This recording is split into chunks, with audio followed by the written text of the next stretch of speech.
Alô, galerinha do sexto ano, bom dia para vocês. Tô aqui para gravar o vídeo Dica do Prof. A gente já está chegando no período da avaliação trimestral. Essa avaliação, ela tem 12 questões, todas de múltipla escolha. Então, em cada uma das questões você vai marcar, né, a alternativa correta. Não deixe nenhuma sem marcar, por favor. E todas assim, com muita leitura, com muita atenção.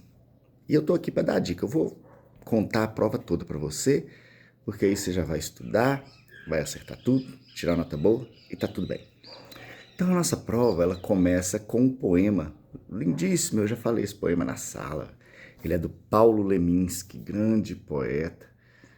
No show de bola, eu não posso falar o poema agora, porque senão aí é spoiler demais.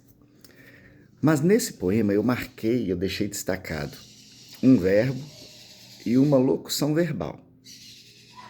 Primeiro eu vou falar sobre o verbo, porque a questão de número 1 é relacionada a ele, esse verbo que está destacado ali. Eu estou perguntando o tempo e o modo verbal. Lembrando que nós temos 3 modos verbais: o modo indicativo, o modo subjuntivo e o modo imperativo. O indicativo é o modo da certeza, a certeza de que algo acontece, aconteceu, acontecerá. Lembrando que no modo indicativo nós temos 6 tempos verbais. Nós temos o presente do indicativo, o pretérito perfeito, o pretérito imperfeito, o pretérito mais que perfeito. Nós temos o futuro do presente e o futuro do pretérito, completando aí os 6 tempos verbais do modo indicativo.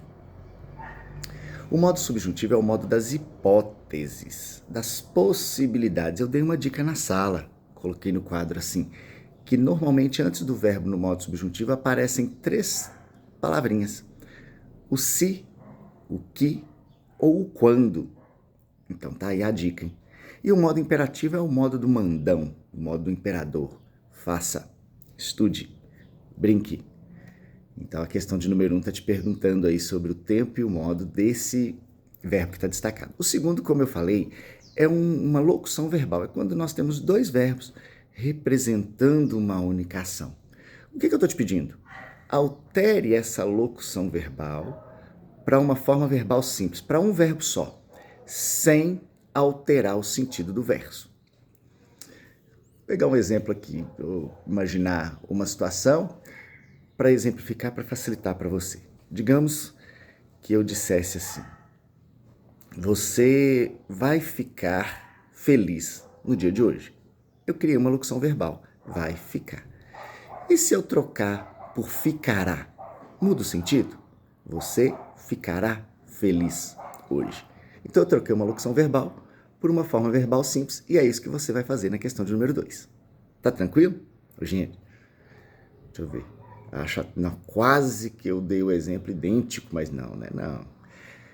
Não. Para número 2 tem um texto espetacular do espetacular Carlos Drummond de Andrade, né? Lindíssimo esse texto, muito legal, a cara de vocês, alunos do sexto ano, que são criativos, né? E a imaginação tá aí brilhando do jeito que tem que ser.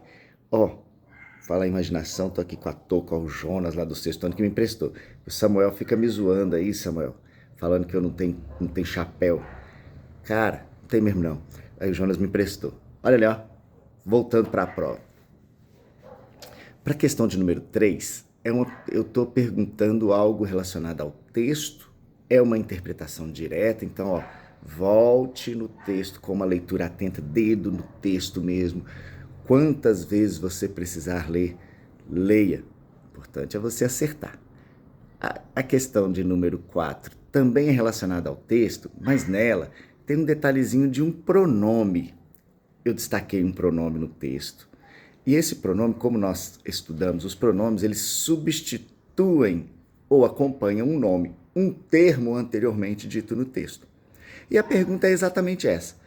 Esse pronome, ele está substituindo uma palavra, uma expressão que já foi dita no texto. A pergunta é: que expressão é essa? Então você volta no texto e você vai encontrar com extrema facilidade. Coloquei uma dica aqui para a questão de número 5, tá lá na prova, estou lendo a prova. Gente, isso é chutar o balde mesmo, né? Tá lá, ó, dica do prof. Primeira conjugação, verbos terminados em AR. Segunda conjugação, tá escrito lá, velho. Verbos terminados com ER. E terceira conjugação, verbos que, quando estão no infinitivo, terminam com IR. Dica é boa, hein? Você já sabia. Inclusive, você sabe que os verbos derivados do verbo por, como compor, repor, recompor, são da segunda conjugação, em função da origem dessa palavra, né? Que essa palavra veio do latim e era poer. Esse morreu, foi acabando e virou por. Vamos juntos, gente.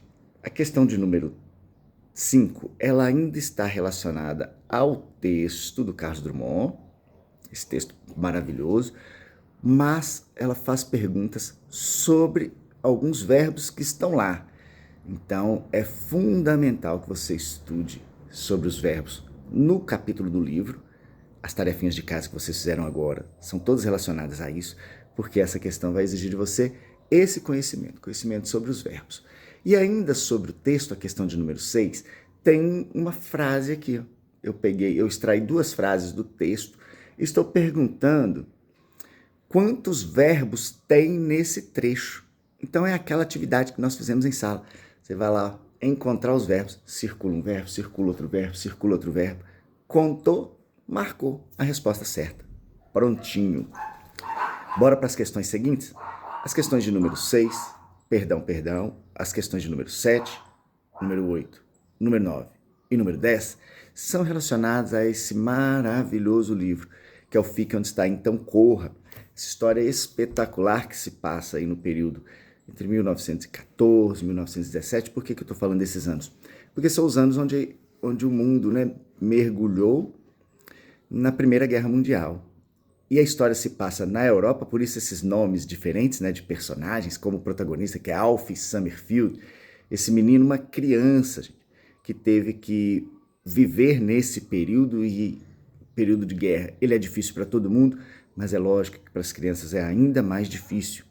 Acredito que para os idosos também, né, porque eles vão ver os seus filhos indo lutar numa guerra sem saber se voltam. E o detalhe é que o Alf viveu tudo isso. Ele, como criança, viu o seu pai indo para a guerra, mas ele resolveu ir atrás. Olha que loucura. E é essa a história que vocês leram e que vocês conhecem bem. Então, tá lá. Até a questão de número 10 é sobre isso. A questão de número 11 é uma tirinha.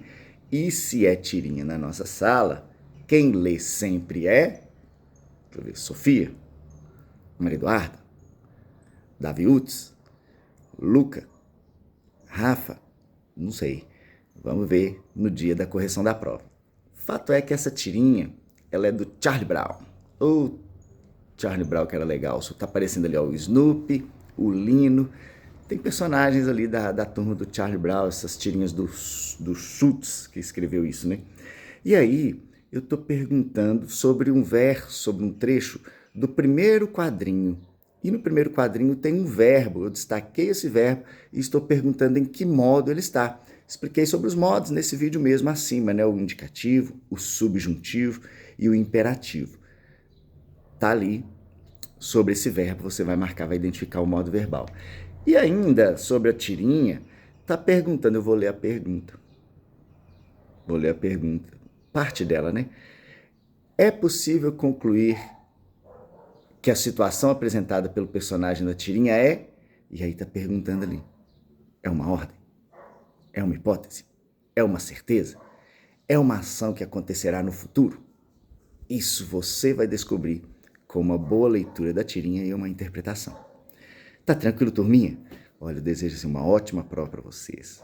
Sigam com a leitura do livro, porque tem que ler. Falta uma semana ainda, né, para avaliação. E bons estudos. Tomara que as dicas ajudem. Bom domingo, gente.